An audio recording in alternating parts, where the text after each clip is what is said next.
All right, so today I think we're gonna take the covering off the short block and check out the bearing clearances that the machine shop left us with. Check it out.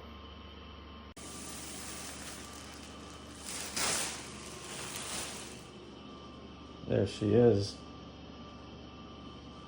Man, I haven't laid eyes on this thing since I brought it home.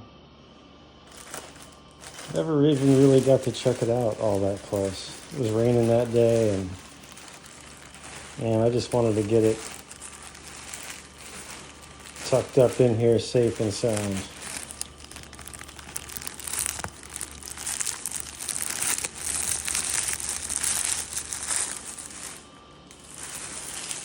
So I just brought it home, stuck it on the engine stand, covered it up, and this is where she's been ever since. This is the original block that came in 76 Firebird, formerly owned by Carlos, my good friend Carlos.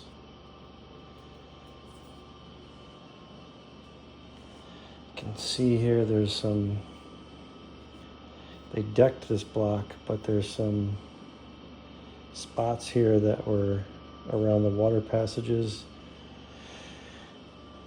that were corroded, I guess, that didn't come off with the amount of machining they did to the deck.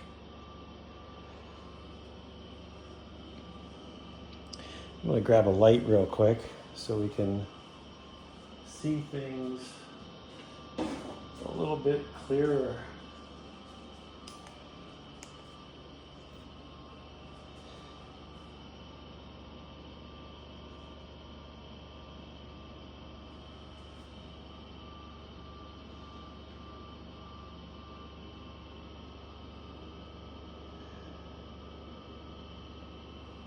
A few things I'm going to want to check here.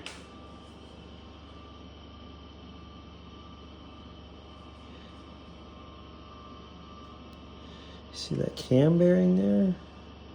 It looks a little not great, huh? See what I'm talking about in there?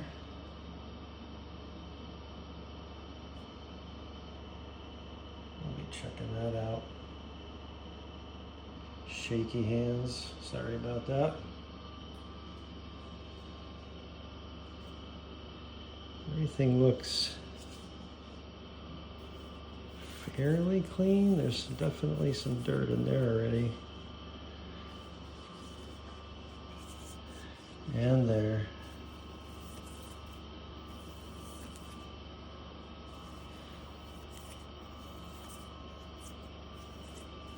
And these pistons are really nice. These are DSS racing pistons.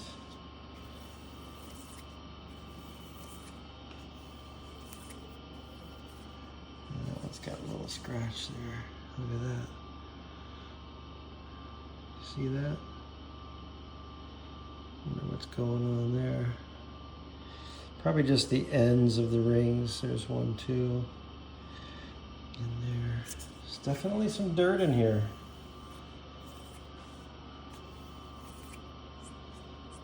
All right.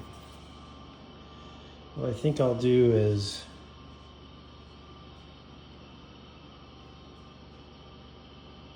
probably ought to have something on the floor here, because I feel like when I go and start turning it, it's gonna maybe spill some oil on the floor.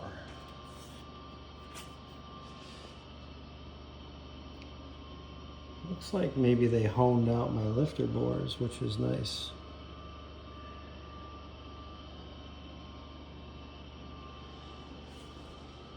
They put a new plug here. That was a plug I couldn't get out because it was a square drive, a square socket. So I'm glad to see that's done.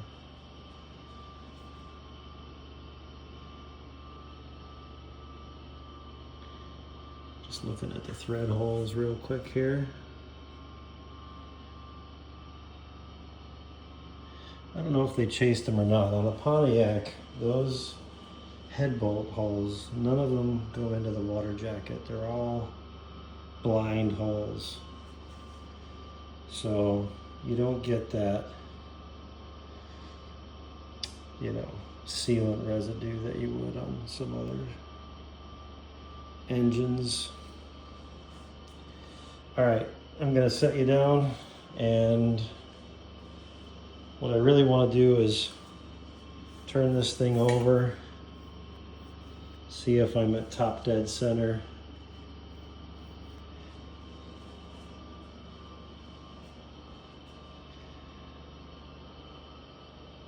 So I can measure the deck height. The deck height is the clearance between the top of the cylinder sealing surface here and the top of the piston. If I had to say, I would say these are proud, actually, at least on this part of the piston. And I do see that I think that part of the piston, is it raised? Maybe not, but it does look proud. So it almost looks like maybe I do have a zero deck, which would be awesome if it is. All right, so let me get a couple of tools and spin this thing over, see if we're at top dead center. And we'll do that by looking at the throw and the crank from below, make sure that it's centered up for these two pistons that are at the top of the bore. You can see that one there. Gosh, it's mighty close to flush. But that's good, that's what it's supposed to be. We're looking for 5 thousandths, maybe 7 thousandths. That's my hope anyway. All right, I'll be right back. All right, real quick, here we are, looking at the bottom. This is not the factory crank. The factory crank that was in here, it needed to be machined, and believe it or not, I had a hard time finding anyone to machine it. The machine shop that I had this work done at, they don't do that. And the guy that they had used in the past that did do it was, I don't know, out of business, gone, no longer in business. So it was the same money, believe it or not, to buy this stroker crank as it would have been to find someone and have the factory crank machine. So, I mean, more cubic inches sounds good to me, so that's what I ended up doing. So hopefully that turns out okay. I did send this for balancing, supposedly. So far, I don't see any balance machining. I don't see any Mallory in here. These look like manufactured balance holes. So I do wonder, as we get it spun around, I guess maybe we'll find something maybe on this counterweight. We'll see. These are 6.8 inch rods, longer than what the factory 400 rods were. And the pistons, of course, are meant to work with those. And with this 4 1/4 inch stroke crank. So this is a 4 1/4 inch stroke crank. I believe the factory crank throw is, I don't know, 3.75. So it's stroked a 1/2 inch, so that it takes the the cubic inches from 400 to 467. So that's what we'll have here. It'll be a 467, which is pretty big. These Pontiac blocks are really, it's really like big block architecture. You can see here, there is plenty of room for that kind of stroke on the crank in here. It's not tight at all. You can see the counterweights. You know, you still got like a 1/4 inch in there before you're hitting the bottom of the piston cylinder part of the block. And the pistons are clearance, of course, the skirts to work with it.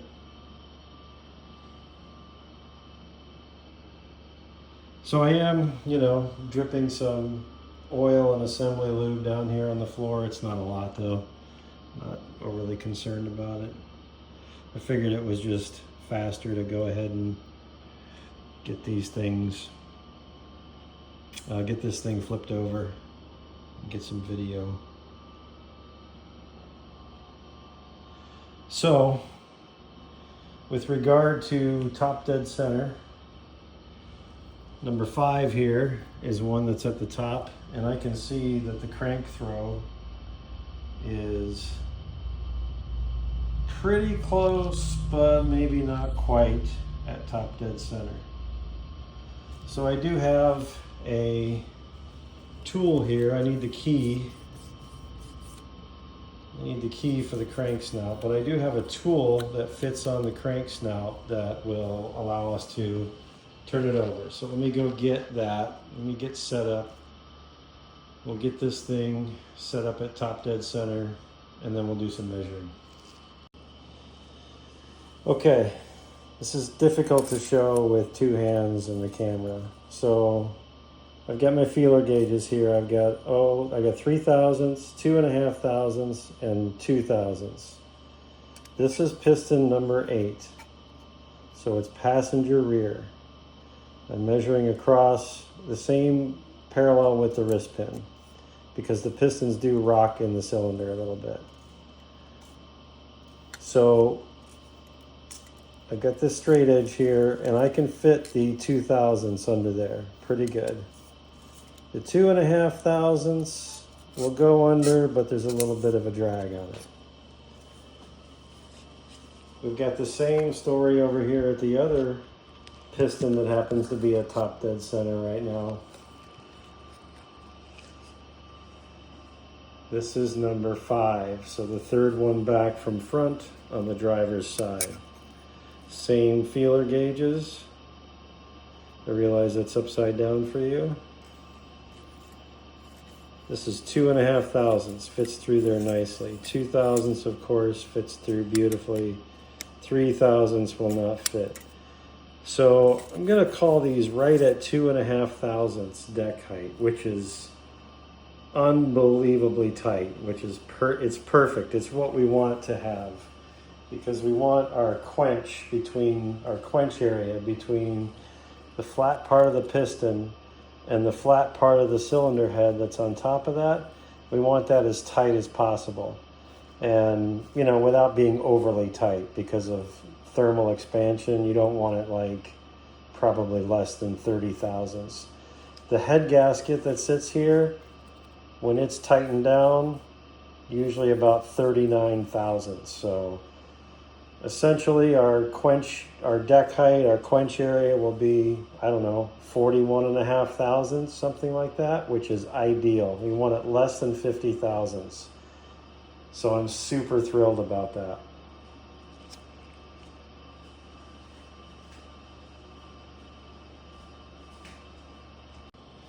So I'm just going to go around here real quick and sort of give it a quick little wipe down. I don't want to really use any solvent just yet. Obviously, we're going to have to clean this all out much better before we button her up. And I don't want to remove whatever oil is on there now. I'm super thrilled about that deck height, guys. You don't understand. I was, trying to communicate with the machine shop what I wanted to end up with, and I was pretty sure that they got the picture, but you just don't know. I don't really know these guys other than by reputation, and so you really don't know what you're going to get. But super thrilled. It's pretty awesome. So next, I'm going to pull a rod bearing cap, I think, clean the oil off it, and we are going to throw in some Plastigage. And what I'm looking to do is just confirm the oil clearance we have between the crank journal and the bearing in the rods and the main caps. So maybe I'll actually do a main first. And so we've got, two different colors of Plastigage here. The green one is the tighter one. No, I'm sorry, the green one is the thicker one. And the red one, is that right? The red one is the thicker one. Apologies, I'm looking at the millimeter side. So the green one is 1/1000th to 3/1000ths of an inch, and the red one is 2/1000ths to 6/1000ths. So I think I'll start with the red one and just see how it smashes out. And if it smashes out nice and wide like that, we'll have 2/1000ths. And we want to see, I think, 2 or 3/1000ths. I think 3/1000ths ideally we want to see for oil clearance. All right, let me get working on tools for that and see if we can get that set up. I purchased a one-piece seal that is designed to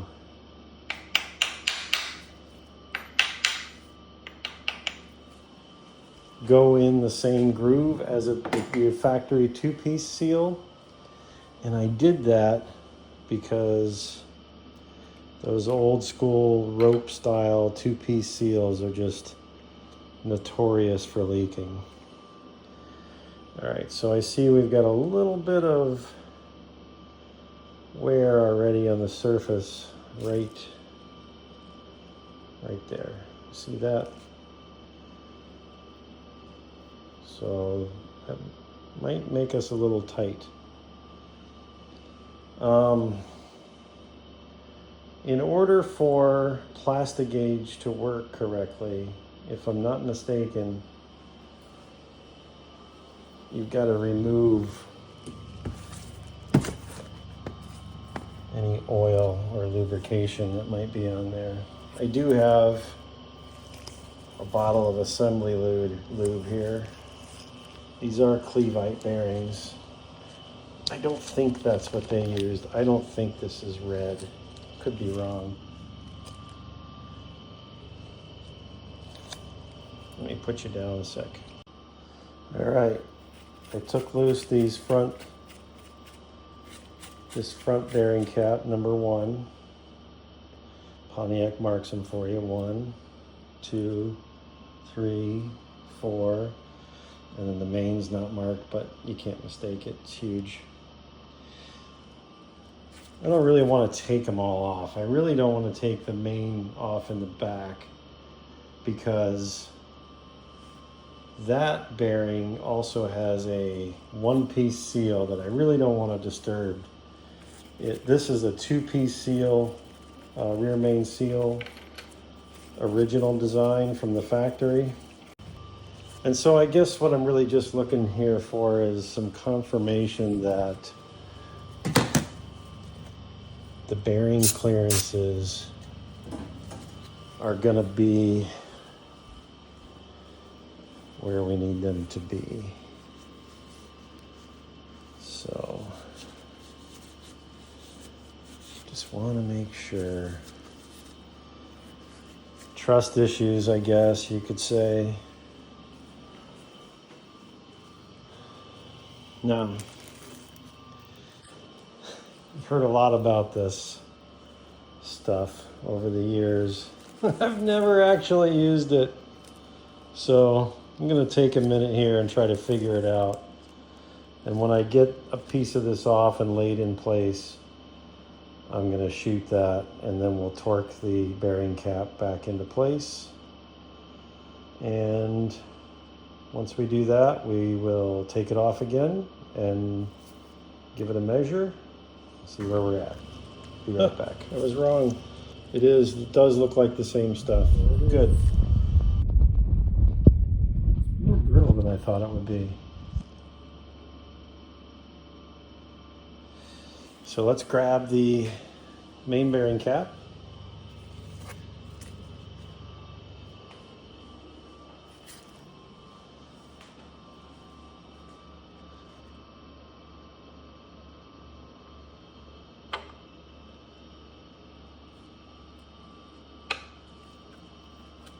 Set it right into place there. Let's grab our main bearing cap bolts. These are the factory main bearing cap bolts, in case you were wondering.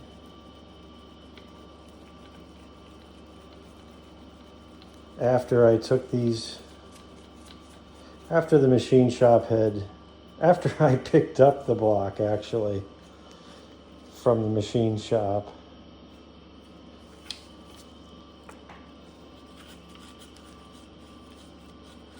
I looked into a set of ARP fasteners for the mains.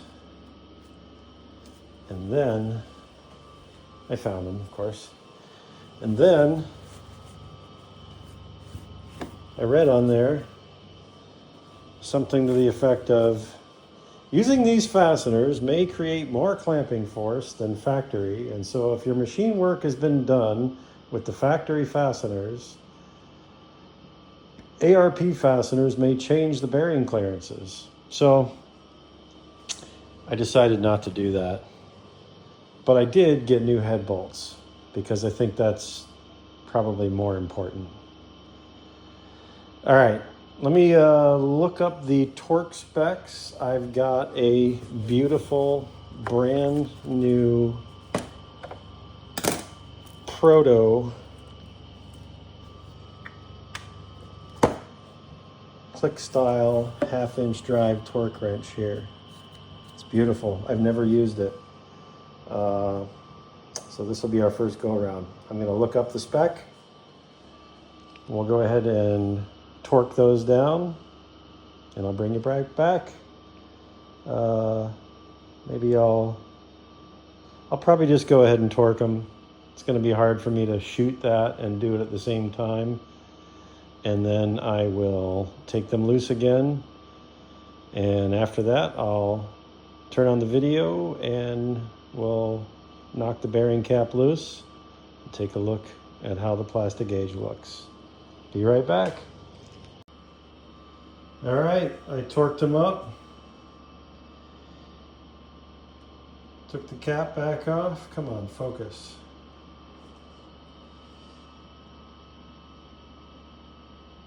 And that's what it looks like. That's better. So here's the gauge. Again, I'm on the millimeter side. That's not what I want. Here's the gauge. So 3/1000 would be there. It looks slightly fatter than that, so, but it's nowhere near 2/1000. So we're right at 3/1000, I think.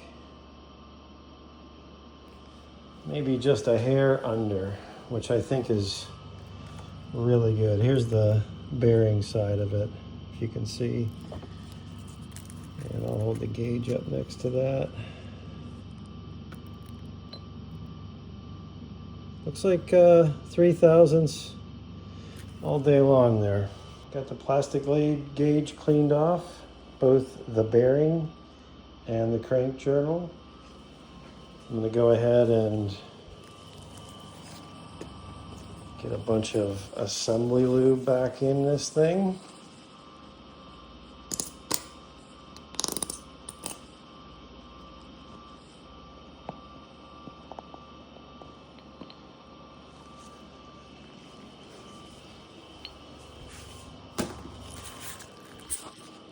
That's probably too much. But hey, better too much than not enough. Am I right?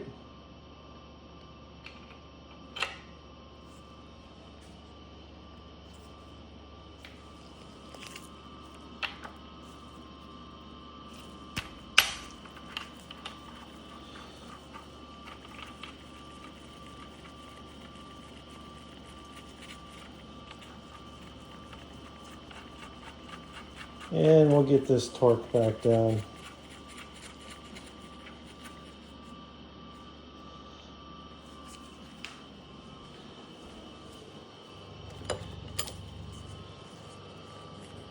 It's a 3/4 socket. I'm using these impact sockets because they're a hex. My regular 1/2-inch socket setup are 12 points, and 12 points work great for 12-point bolt heads like those. But when you got a hex and you're going to 100 foot-pounds, you want a hex socket. So I'm going to go ahead and get my torque wrench set back up to 100 pounds, 100 foot-pounds. And we'll get this bearing cap torque back on. And I think I'm going to call it for the day. And we'll go ahead and cover this thing back up and keep the dirt out of it. Thanks for watching these videos. Just wanted to catch you guys up on, where we're at. We're starting to get to the fun stuff, which, I didn't put out any pictures of videos of all of the boring cleaning and degreasing of parts that I've been doing. This is the fun stuff. This is what everyone wants to see, right? All right, see you guys.